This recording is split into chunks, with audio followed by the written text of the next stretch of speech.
다육이로 부탁해 채널에 오신 것을 환영합니다. 오늘은 일요일입니다. 벌써 정오가 가까워진 시간인데요.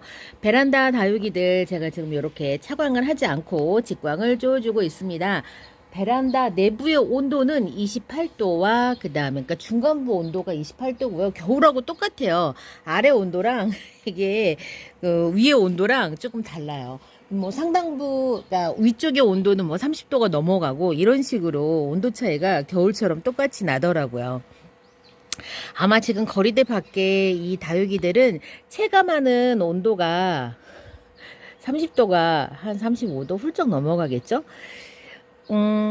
우리가 다육이들 차광이 딱 필요한 시간은 그 온도를 재보니까 지금 이 시간에는 이 햇볕이 정말 못 견디겠다 이 정도는 아닌데 언제가 그러냐면 이제 2시가 넘어가면서부터 이제 너무너무 이제 뜨거워집니다. 그래서 차광이 딱 필요한 시기는 보통 좀 이르면 1시부터 한 3시, 4시까지 요 정도 시간에 차광을 해주시고 다시 오후회를 받게 해주시면 될 것 같아요. 그래서 키핑장에 보면은 키핑장에서는 오후 2시부터 4시까지 차광을 시작을 하거든요. 그런 다음에 4시가 지나면 다시 이걸 걷어요. 그래서 저는 왜 그 시간에 하는 줄 몰랐는데 해가 제일 따가운 게 그 시간이에요. 그래서 어저께도 제가 이제 거리대에서 온도를 재보니까 그렇더라고요. 분명히 12시에 나왔을 때는 뭐 햇살이 진짜 못 견디기 정말 따갑다. 피부가 진짜 따끔따끔하다. 그 정도는 아니었는데 2시가 넘어가면서부터는 이제 그렇게 덥더라고요. 그래서 다육이도 아마 똑같이 그렇게 느낄 것 같아요. 이번 시간에는요, 우리가 여름이 다가오면서 본격적으로 이제 기온이 높아지면서 우리가 흔히 알고 있는 동형다육과 하형다육, 그 다음에 여름에 여름잠을 자는 다육이는 누구고 어떻게 관리를 해야 되는지에 관해서 이야기를 드릴 건데요. 여러분들께서 그동안 많이 들어왔던 이야기하고는 조금 다를 수도 있어요. 저도 약간 좀 당황스러웠었거든요. 이거를 이제 인터넷으로 검색도 해보고 제가 이제 요번에 그 도서를 하나 구입을 했어요. 이제 이북을 하나 구입을 했는데 그 이북에서 나오는 자료와 함께 다른 이제 다육식물을 키우는 책을 보니까 그렇더라고요. 그러니까 보통 우리가 알고 있는 동하용 다육의 딱 그 구별이 여름에 휴면을 하는 다육이 휴면을 하기 때문에 관리를 해줘야 되는 그러니까 물 관리를 해야 되는 그런 다육이하고 보통 딱 구별되는 거랑 약간 다르다는 걸 아실 수 있을 겁니다.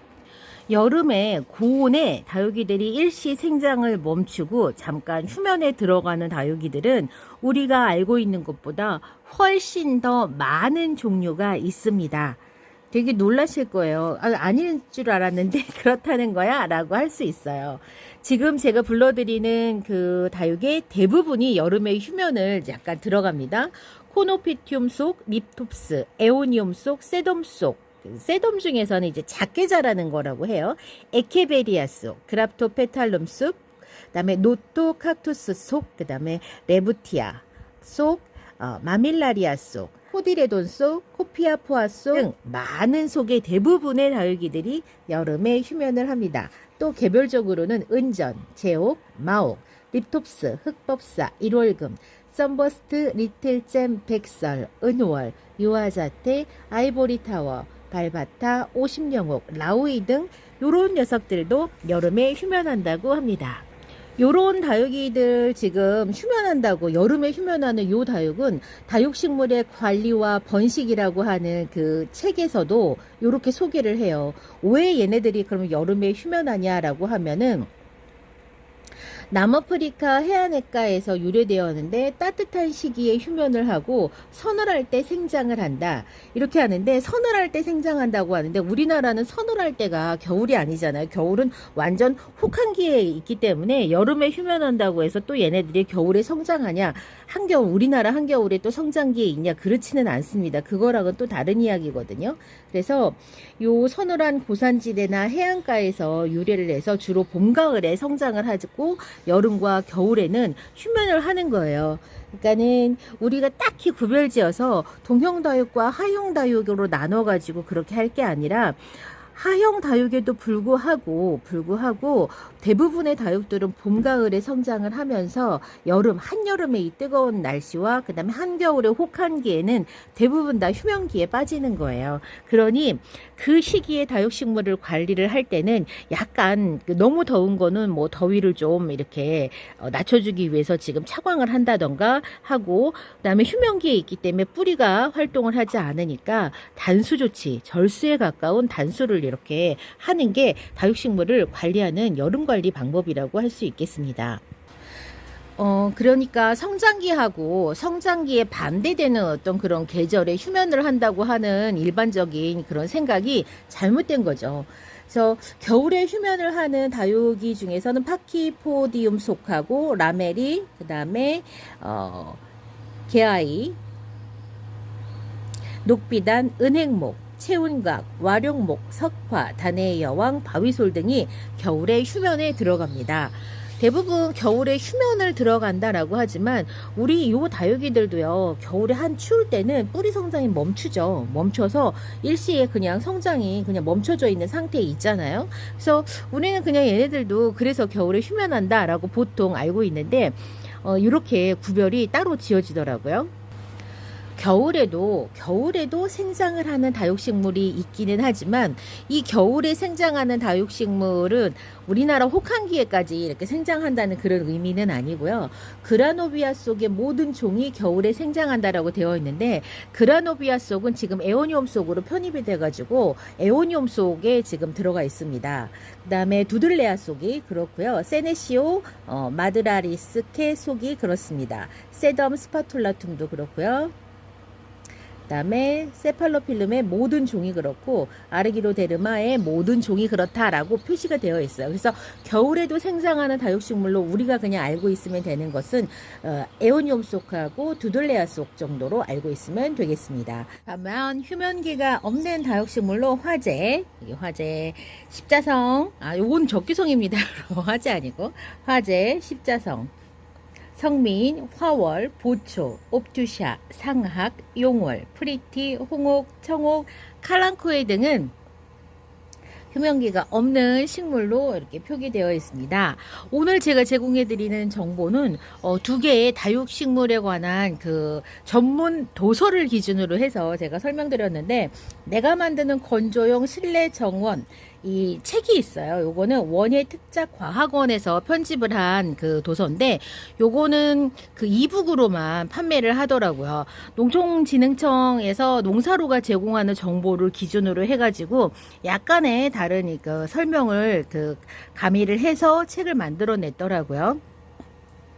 그래서 이렇게 우리가 보통 동형다육만 휴면하는 것처럼 생각을 하시지만, 사실 대부분의 이 다육식물들이 우리나라와 같은 이런 진짜 한여름에 이렇게 더운 고온다습한 지역에서 온 식물들이 아니다 보니까 원산지 기후에 맞춰가지고 여름이 되면 대부분 다 휴면기에 들어가는 그런 다육이들이 굉장히 많아요.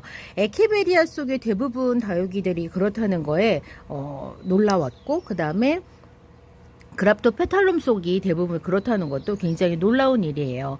보통 우리가 에오니움이라든가 아니면은 그 다음에 그 두들레아 속들이 여름에 휴면한다는 거는 그냥 어느 정도 많이 알려져서 알고 있었지만, 요렇게 우리가 생각하는 에케베리아 속과 그 다음에 그랍토페탈룸 속들 다육이들도 한여름에는 휴면을 한다는 거 여러분 알고 계시면 좋겠습니다. 사실 거리대 노지에서 요렇게 있다는 것 자체가 얘네들한테는 엄청 좀 힘들겠죠. 지금 그 체감 온도가 40도가 넘어가고 있기 때문에 사실상은 차광을 좀 해줘야 되는데, 그 차광이 다육이가 꼭 화상을 입어서라기보다는 그 차광을 통해서 약간 온도를 내릴 수 있다면 그렇게 해주는 것도 괜찮습니다. 근데 문제는 차광을 해가지고 통풍이 또 불량해진다면 그건 또 아니겠죠. 그러니까 여러분들이 요렇게 이해를 좀 하신 다음에, 여름에 얘네들이 너무 힘들어서 휴면기에 들어가는데, 휴면기에 들어간 다육이들에게 물 관리를 하시는 걸, 여름 휴면기에 들어간 다육식물에게 물 관리를 좀 잘 하시라고 제가 요번 내용 들려드리는 거니까, 여름에 우리 물 너무 많이 주지 않도록 관리하시면서 키우면 되겠죠. 이제 제가 이제 요런 그 도서를 이제 인터넷 뭐 블로그라든가 유튜브라든가 이제 요런 내용이 아니라 이런 책을 기준으로 해서 이렇게 말씀을 전해드리는데, 이미 이런 책들을 통해서 많은 분들이 키우기를 그 반영을 해서 키우고 계세요.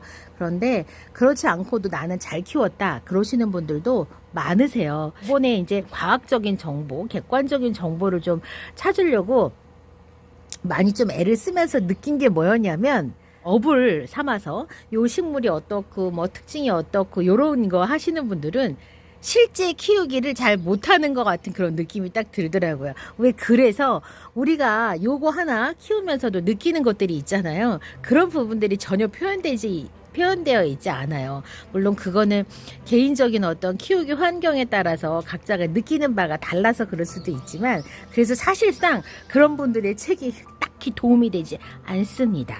어떤 게 도움이 되냐면, 저와 같이 이렇게 베란다에서 키우는 분, 노지에서 키우는 분, 키핑장 하우스에서 키우시는 분, 완전 그냥 그 확정형 베란다에서 키우시는 분들의 소소하고 1년, 2년간 누적된 경험이 우리들에게는 더 소중한 경험이라는 것을 제가 요번에도 또 깨달았답니다.